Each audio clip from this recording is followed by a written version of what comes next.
as the title says. So, walking. I need we need 3k hours during lives to be alive for 3k hours, but it doesn't mean that I have to be alive for 3k. It means that I have to have like viewers that watch my, so every view's time count. Does it make sense?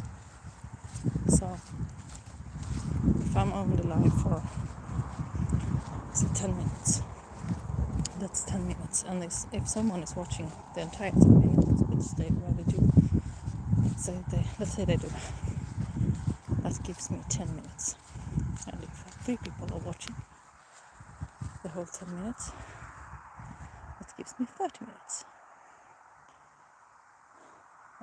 Most often, it takes like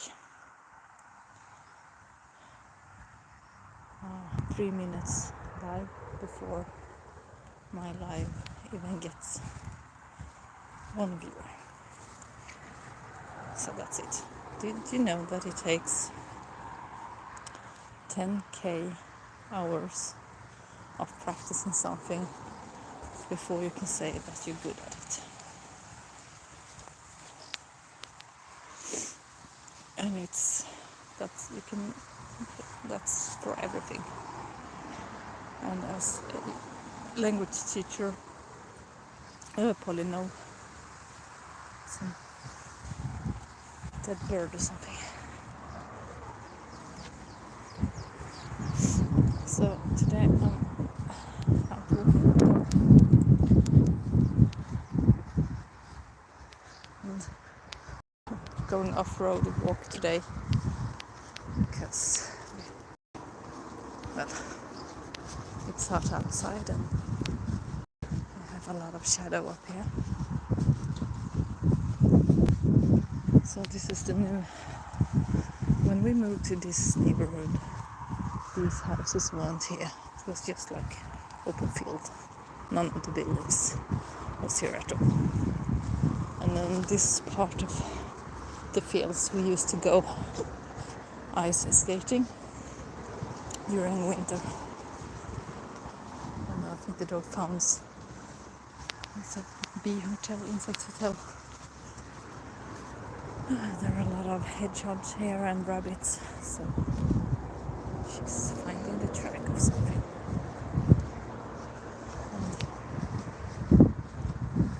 And this was all open fields when we moved here.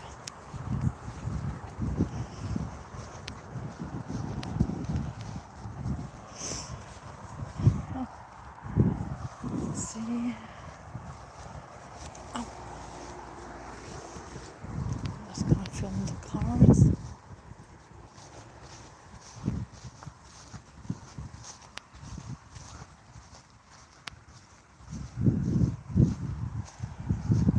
So this area was all everywhere around our house. It looked like this, like no buildings, and then they started to build an entire neighborhood around it. Holly, wait. Just go put the phone down a little bit.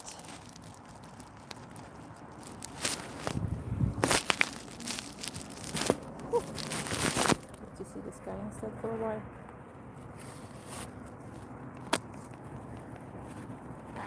The puppy. Hello. Let's see. Is it your life today, Polly? Is it your life? Hello. You're me and there.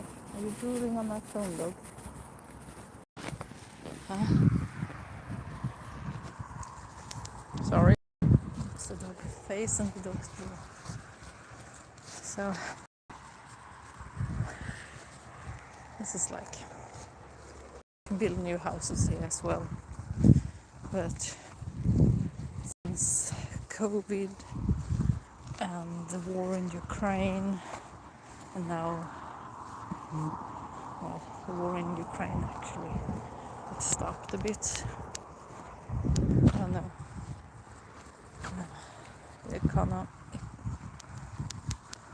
The political and economical system in Sweden isn't that good nowadays, so it's really expensive to build things. We were actually going to start building our new school 2 years ago, but what is it, 3 years ago? No, 2 years ago. But the building companies got too expensive, so we had to wait. So now we're going to wait for another. Oh, they started this summer. Okay, so I'm going to show you something cool. When I moved, let's see if I can find some. I don't have to look that far, I think. When I was a kid, I didn't live here in this south of Sweden. I lived in south of Sweden, but not this south. When I was about 10 or 11 years old, we read about the Vikings and the prehistoric before Vikings. And we learned that they used a special kind of stone to make their tools and equipments. And that stone, it's very rare to find one where I'm from. And then we moved to Sweden, or to this part of Sweden, very south part of Sweden. And when I bought some land here, and then I started digging. And you don't even have to dig. It's like, don't have to dig that far. This rock, huge rock, which I would normally, if I just found a small piece when I was a kid, we would be so happy. And it was just like 1 or 2 in the class that found it on our field trips. But in here, in the southern part of Sweden, we find this rock everywhere. And people just don't care. This is a flint. And they use this one to make tools and weapons. They get really, really sharp. You can hit them with another rock and they will get these small slivering pieces, and they are so sharp. And they are so pretty and beautiful. But, well, in south of Sweden you can find them everywhere. You go digging in your own backyard and you'll find it. So this area, they found out when they started to dig in this area. Before they have to dig and do some archaeological tests before they start building houses. And when they started to dig here, they found out that there were settlements here before the Vikings. It's called the Vendel time. And they actually raised horses. Because we have a really big archaeology center not very long from here. You can go by bike there. And in this part, they had horses, which they traded with the other center. So they found a lot of old leftovers from old buildings from before the Vikings, and they also found a lot of jewelry and pottery and things. And you can go into the museum in Lund and watch their findings. Maybe I should do that one day when it's a bit colder outside. Even though they find all those things and that it has proven to be a archaeological place of interest, they still went on to build the houses. So that's the way it is in Sweden.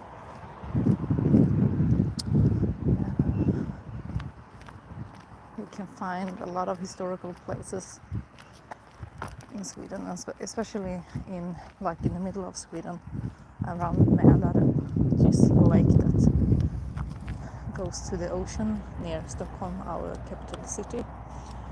and here in the south of Sweden. But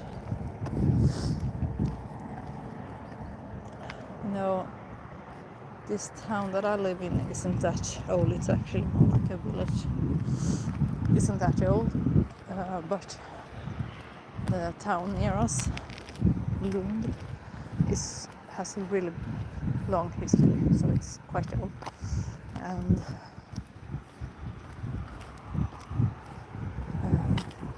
I did a live earlier. I think it was, if it was this year or last year, I think it was in the autumn. I did a live about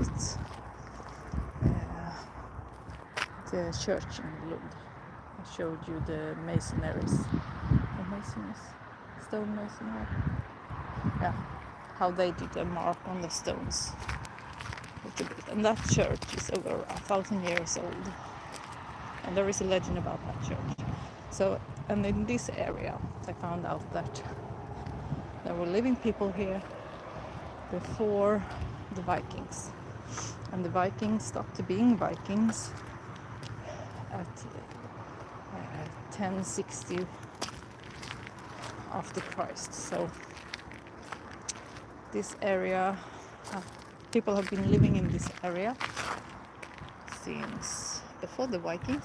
So that's like, how many years ago? It was to be like 1200 years ago or something. And one of my biggest fear when we bought the house was that when I did my garden, because I love gardening and I dig a lot on my property, and my first nightmare would be that I actually found something of historical or archaeological, what's a hard word to say, historical interest. Because if you own a property and you find something that can be interesting for the museum, etc., or archaeologists, then they have to come and dig up your garden, your backyard, and to see if they can find anything more. And they also have to, they won't put it back together, they just come and they dig and they look, and then you have to pay it for it as well. So that's my worst nightmare. I don't know what I would do if I actually found something. Luckily, on our grounds, there have just been like sheeps walking, and there used to be a company or an old small family business that made bricks, because we have a lot of mud in the ground, so it's perfect to do bricks. So far I haven't found anything of interest in my backyard except nice rocks, and my kids love collecting rocks, and it's perfect because I have a pond, so when they are bored of the rocks or forgotten all about the rocks, you can just throw the rocks into the pond. Yeah, but that's it. That's this area and the long history of it. So it's kind of fascinating to know that beneath this ground, there once have been like a settlement which raised horses, and they used to trade to another big settlement not far away from here, and that's like 1200 years ago. I found that fascinating. And I also found it fascinating, and I have always done since childhood, that even though they find these findings, historical meanings, they still go ahead and let people build on it, because we can't take care of it all.